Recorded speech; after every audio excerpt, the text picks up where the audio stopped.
Hello વિદ્યાર્થી મિત્રો, જય Shri Krishna. Good morning, good evening, good night. કેમ છો? મજામાં? હવે તમારું આજે ચેપ્ટર ચાલુ છે, એમાં તમને મજા આવે છે કે નહીં, સમજાય છે કે નહીં? જો સમજાતું હોય તો કંઈક કોમેન્ટ તો કરો યાર. કંઈક અમને મજા આવે એવું તો કંઈક લખો. ન સમજાતું હોય, તકલીફ પડતી હોય તો પણ કંઈક લખો. ખાલી જોઈ રાખો માં. અને તમારી પોતાની જ ચેનલ છે એને સબસ્ક્રાઇબ ભૂલ્યા વગર કરો. ઓકે, હવે જુઓ, પોઈન્ટ ઉપર આવીએ. આગળનું જે લેક્ચર હતું એ લેક્ચરમાં આપણે ડ્રિફ્ટ વેગ, ડ્રિફ્ટ ગતિ બે સમજાતા. એટલું જ નહીં, પણ ડ્રિફ્ટ વેગનું સૂત્ર પણ મેળવેલું હતું. હવે આપણે આજે ડ્રિફ્ટ વેગનો ઉપયોગ કરવાનો છે. શું ઉપયોગ આપણે કરશું? ડ્રિફ્ટ વેગનો આપણે કેવી રીતે ઉપયોગ કરશું? તો કે ડ્રિફ્ટ વેગનો ઉપયોગ કરી અને આપણે અવરોધકતા, વાહકતા, વિદ્યુત પ્રવાહ, પ્રવાહ ઘનતા, આ બધાના સૂત્રો એક જ પ્રશ્નની અંદર મેળવી લેવાના છે. અને જો આ એક જ પ્રશ્નમાં આપણે આટલા બધા સૂત્ર મેળવી લેશું તો આ બધા જ સૂત્રો દાખલામાં અને આગળ ઉપર જેડબલઈ નીટમાં પણ આપને ખૂબ જ ઉપયોગી થશે. એનો અર્થ એમ થયો કે આ પ્રશ્ન બધા દ્રષ્ટિકોણથી અગત્યનો છે. એટલે કે આ પ્રશ્નને બરાબર તૈયાર કરો અને એના સૂત્રો હું વચ્ચે વચ્ચે પોઈન્ટ આઉટ ખાસ કરતો જઈશ, બરાબર, કે જે સૂત્રો ઉપયોગમાં આવે છે.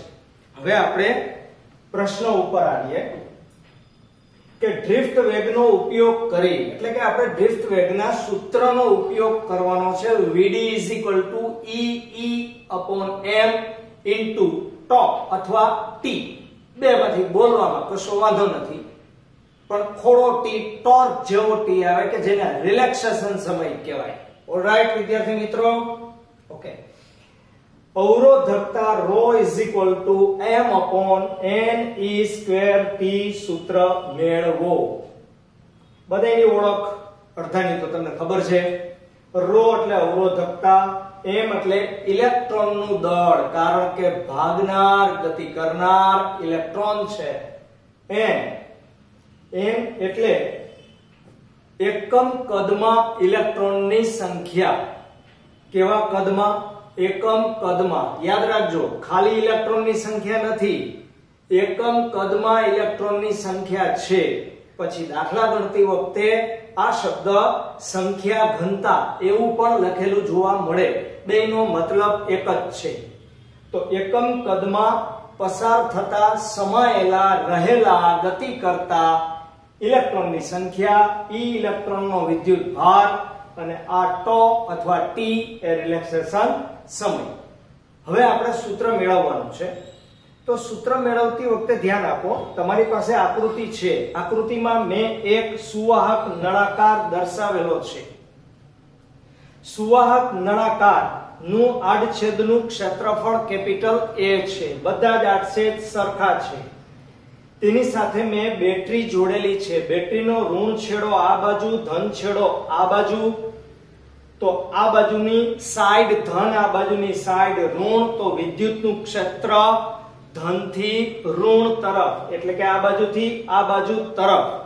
અને યાદ રાખો કે ઇલેક્ટ્રોન હંમેશા ક્ષેત્રની વિરુદ્ધ દિશામાં જ ગતિ કરે. તો ઇલેક્ટ્રોન, આની અંદર જે મુક્ત ઇલેક્ટ્રોન હતા, આપણે આગળ ભણ્યા હતા કે કોઈ પણ ધાતુ તત્વમાં રહેલા મુક્ત ઇલેક્ટ્રોનને આ બેટરી ઉર્જા આપશે, બળ આપશે, તાકાત આપશે. એને કારણે અંદર રહેલા ઇલેક્ટ્રોન ગતિ કરશે. યાદ રાખજો ફરીને કે આ ઇલેક્ટ્રોન એ બેટરીના ઇલેક્ટ્રોન નથી, પણ વાહકની અંદર રહેલા ઇલેક્ટ્રોન છે એ ડાબીથી જમણી તરફ ગતિ કરે છે. તો અત્યારે ઇલેક્ટ્રોનની દિશા અને વિદ્યુત ક્ષેત્રની દિશા પરસ્પર વિરુદ્ધ છે. હવે આપણી બોર્ડર અહીંથી અહીં સુધીની છે. તો અહીંથી અહીં સુધીની બોર્ડર છે એનું અંતર એટલે કે આની લંબાઈ ડેલ્ટા x હોય. કેટલી હોય? ડેલ્ટા x હોય. અને આ નળાકારમાં ગતિ કરતા ઇલેક્ટ્રોનનો ડ્રિફ્ટ વેગ, કારણ કે એ કેવી ગતિ કરે છે? અથડાતા, કૂટાતા, ઘસડાતા, ધન આયનો સાથે એક્સિડન્ટ કરતા આ ઇલેક્ટ્રોન ડાબીથી જમણી તરફ એટલે કે ક્ષેત્રની વિરુદ્ધ દિશામાં ગતિ કરે છે. સમજાઈ ગઈ આટલી વાત? તો હવે વેગ બરાબર અંતર ભાગ્યા સમય. તેથી અંતર બરાબર વેગ ગુણ્યા સમય, એટલે કે આની અંદર રહેલા ઇલેક્ટ્રોન કેટલા વિસ્તારમાં સમાયેલા હશે? તો કે ડેલ્ટા x. ના ભાઈ ના, vd ડેલ્ટા t જેટલા વિસ્તારમાં. કેટલા? vd ડેલ્ટા t જેટલા વિસ્તારમાં. તો આટલા વિસ્તારમાં અહીંયા ઇલેક્ટ્રોન આટલા વિભાગમાં રહેલા છે. હવે આ ઇલેક્ટ્રોન જે અત્યારે અહીંથી અહીંયા સુધી ગતિ કરશે, સમાયેલા છે, એમાં એક બાબત ધ્યાનમાં રાખો. જો આનું આડછેદનું ક્ષેત્રફળ a છે, આડછેદનું ક્ષેત્રફળ a છે, અને અહીંથી અહીં સુધીનું અંતર ડેલ્ટા x છે. તો તમને એવું નથી લાગતું કે આ ક્ષેત્રફળ ગુણ્યા અંતર એટલે કે આ પણ મીટરમાં આ મીટર સ્ક્વેરમાં, તો એ ડેલ્ટા x છે એ મીટર ઘન છે. મીટર ઘન એટલે કદ. મીટર ઘન એટલે કદ. તો આપણો હેતુ શું છે? તો કે એકમ કદમાં સમાયેલા ઇલેક્ટ્રોનની સંખ્યા n હોય તો આટલા કદમાં સમાયેલા ઇલેક્ટ્રોન કેટલા? તો કે આની હારે કોનો ગુણાકાર કરવો પડશે? આપણે n નો ગુણાકાર કરવો પડશે. એટલે ટોટલ તમને ઇલેક્ટ્રોનની સંખ્યા મળશે. જોતા જાજો એક એક પછી એક એક સૂત્ર વધતું જાય. આ સૂત્ર શેનું મળ્યું? ઇલેક્ટ્રોનની સંખ્યાનું. હવે ઇલેક્ટ્રોનનો વિદ્યુતભાર -e છે, એક ઇલેક્ટ્રોનનો. તો એક ઇલેક્ટ્રોનનો વિદ્યુતભાર -e હોય તો એને ડેલ્ટા x ઇલેક્ટ્રોનનો વિદ્યુતભાર -e n એ ડેલ્ટા x જેટલો થાય. બરાબર? એક એક પછી એક એક સૂત્ર એમાં વધારો થતો જશે. પહેલા વધારો થયા બાદ એમાં ઘટાડો થતો જશે. તો આ તમને મળ્યું. શું મળ્યું મને કયો? વિદ્યુત ભાર મળ્યો. શું મળ્યું? વિદ્યુત ભાર. હવે એક બાબત સમજવાની છે. હવે આપણે આ માઈનસ છે એ માઈનસ રહેશે નહીં, નીકળી જશે. શું કામ નીકળી જશે? વાય ઇલેક્ટ્રોનની ગતિ એ ડાબીથી જમણી તરફ છે અને વિદ્યુતનું ક્ષેત્ર જમણીથી ડાબી તરફ છે. એટલે કે ઇલેક્ટ્રોનની દિશા અને વિદ્યુત ક્ષેત્રની દિશા પરસ્પર વિરુદ્ધ હોવાને કારણે તમારું જે મૂલ્ય મળે એનું ઋણ મૂલ્ય આવે. તો ઇલેક્ટ્રોનનો વિદ્યુતભાર તો માઈનસ હતો જ, એનું ઋણ મૂલ્ય કરો એટલે એ કેવો થઈ જાય? ધન. બરાબર? હવે બાકીની અહીંયા અમે જગ્યા રાખી છે એટલે આપણે સૂત્ર સાબિત કરવાનું છે. પણ એની પહેલા આપણે જે વર્ણન મેં કરેલું છે એ વર્ણન થોડુંક સરળ લેંગ્વેજમાં છે. એટલે જેમ તમે દરેક વખતે આ ક્વેશ્ચન તમારી નોટમાં ઉતારો છો, લખો છો, એવી જ રીતે લખી નાખજો. કારણ કે થોડુંક સરળ કરેલું છે. સમજવું એ એક બાબત છે અને પેપરની અંદર લખવું એ બીજી બાબત છે. બરાબર? ઓકે. તો અત્યારે આકૃતિ તો આખી સમજાઈ ગઈ છે. હવે આકૃતિનું વર્ણન શોર્ટમાં કરવાનું છે કે આકૃતિમાં એક વાહકના આડછેદનું ક્ષેત્રફળ કેપિટલ A છે, મેં હમણાં જ કીધું. તેને બેટરી વડે જોડતા ઉદ્ભવતા વિદ્યુત ક્ષેત્રની વિરુદ્ધ દિશામાં ડ્રિફ્ટ ગતિથી ઇલેક્ટ્રોનનું ચોખ્ખું વહન થાય છે. આમ ક્ષેત્ર આમ, ઇલેક્ટ્રોન આમ. ઓકે, ડ્રિફ્ટ વેગ vd થી સમગ્ર નળાકાર માં ડેલ્ટા t સમયમાં કાપેલું અંતર ડેલ્ટા x હોય તો ડેલ્ટા x બરાબર vd ડેલ્ટા t, એટલે કે વેગ બરાબર અંતર ભાગ્યા સમય ઉપરથી. જો ધાતુમાં એકમ કદ દીઠ ઇલેક્ટ્રોનની સંખ્યા n હોય, એકમ કદ ત્રિરાશિ, 1 રૂપિયામાં 4 ચીકુ તો 4 રૂપિયામાં કેટલા, એમ એકમ કદમાં n, એકમ કદમાં n તો એ ડેલ્ટા x કદમાં કેટલા. તો કે જો ધાતુમાં એકમ કદ દીઠ ઇલેક્ટ્રોનની સંખ્યા n હોય તો એ ડેલ્ટા x કદમાં ઇલેક્ટ્રોનની સંખ્યા કેટલી થાય, n એ ડેલ્ટા x થાય. હવે સમીકરણ 1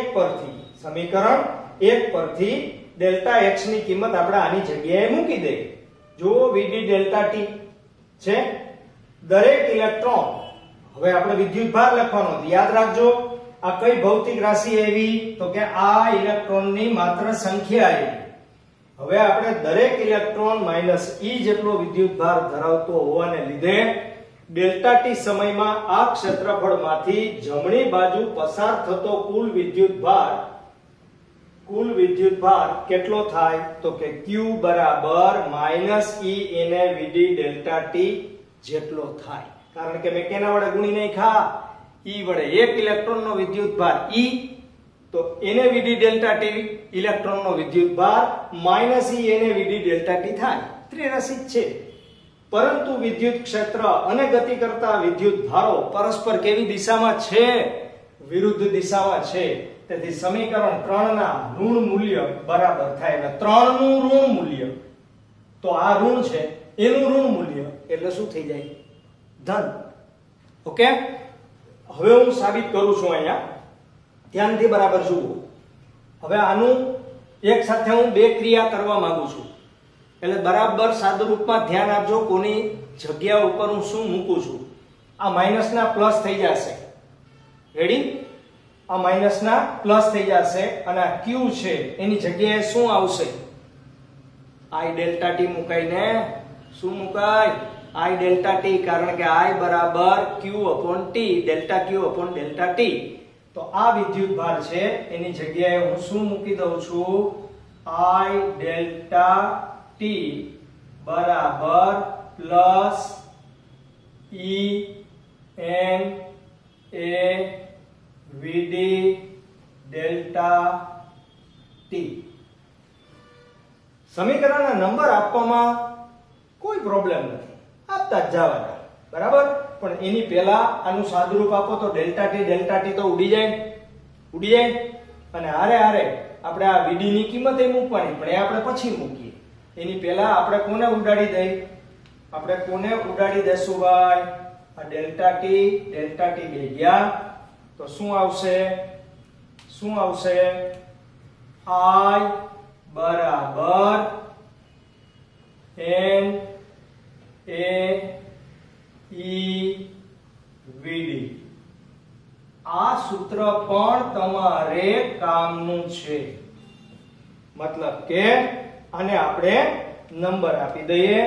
નંબર આપીએ આપણે 3 તો હતા જ, અને આપણે નંબર કેટલા આપી દયો, 4. ઓકે, હવે શું કરશું, હવે આપણે vd ની કિંમત મૂકવાની છે. તો vd બરાબર જ્યાં કરીને લખવાનું, જ્યાં vd બરાબર આગળનું લેક્ચર આપણને યાદ હોય તો vd નું સૂત્ર યાદ હોય, upon m into τ. આ કિંમત અહીંયા મૂકી દઈએ આપણે અને સાદુરૂપ આપીએ તો શું થાય, તો કે i બરાબર n એ છે એને આપણે સામે લઈ જઈએ એટલે આપણું એક સ્ટેપ ઘટે, i upon a બરાબર n e into e upon m into t.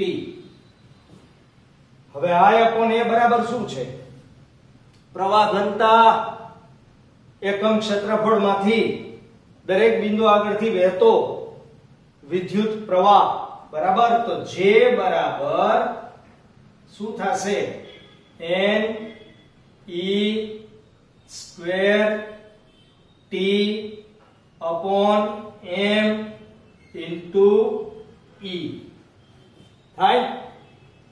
હવે પરંતુ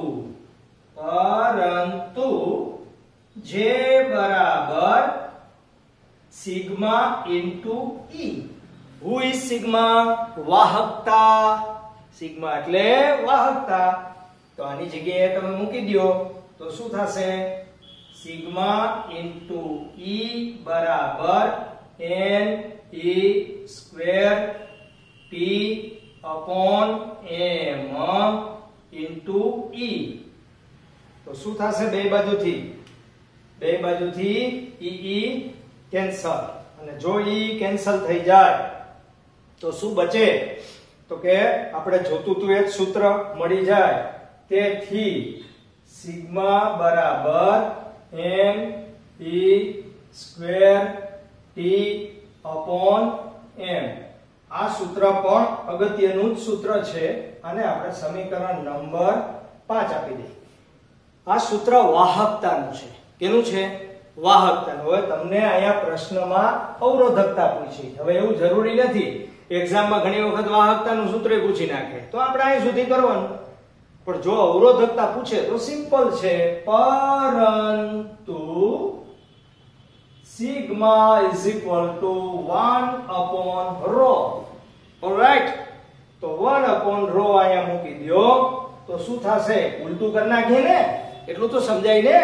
આની જગ્યાએ 1/ρ મૂકો ને એને ઉલટું કરો તો આ ઉલટું થઈ જશે. તેથી ρ બરાબર m/ne²t. આ સૂત્ર આપણને શોધવાનું કીધું હતું, એ સૂત્ર આપણે મેળવી લીધું. બરાબર. હવે સમીકરણ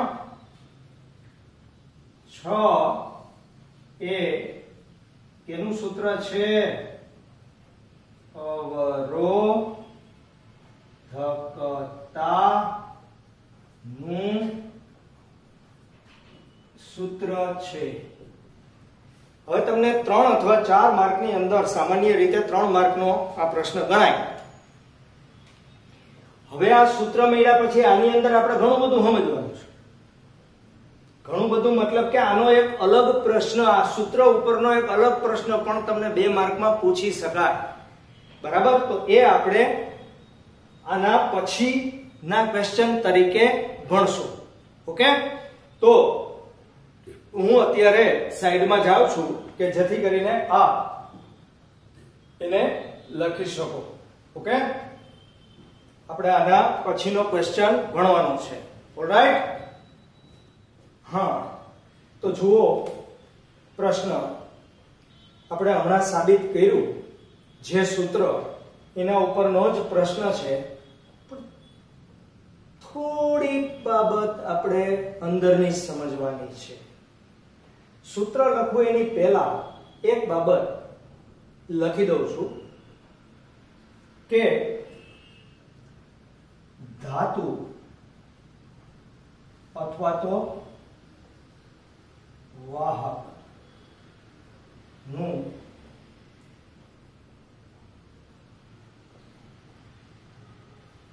તાપમાન વધારતા શું થાય? તો કે જે વાહકને દોર્યો તો એની અંદર આયનો હતા, ધન આયનો. મેં પહેલા કીધું હતું કે ધનનો ઉલ્લેખ સામાન્ય રીતે નથી કરતા, ખાલી આયન બોલે એટલે સમજવાનું કે ધન આયન.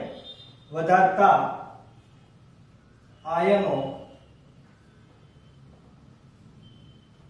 ના દોલનો વધુ ઝડપી, વધુ અસ્ત વ્યસ્ત અને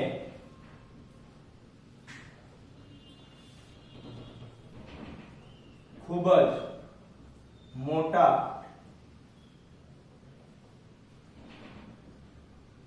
કંપ વિસ્તાર વાળા બને છે અને તેથી શું થાય મને કહો તો આવું થાય તો ભાગાભાગી થઈ પડે જાણે પાછળ સિંહ પડ્યો છે એમ ભાગાભાગી થાય અને ભાગાભાગી થાય તો આયનો ની સાથે ઇલેક્ટ્રોનની અથડામણ છે એ વધુ ઝડપથી થાય બરાબર તો આપણે લખવું પડે મોટા કંપ વિસ્તાર વાળા બને છે તેથી આયનો ની ઇલેક્ટ્રોન સાથે ની અથડામણ ની ઝડપ વધે છે હવે કયો જોઈએ કે જો ઝડપ વધે તો શું થાય ફટાફટ ભટકાઈને ફટાફટ મૂર્છિત થાય ફટાફટ પ્રવેગી ગતિ કરે ફટાફટ ટિફ્ટ ગતિ કરે પાછા ભટકાય ભટકાવાનો દર છે એ વધતો જાય તો શું થતું જાય ઝડપ વધે છે તેથી રિલેક્સેશન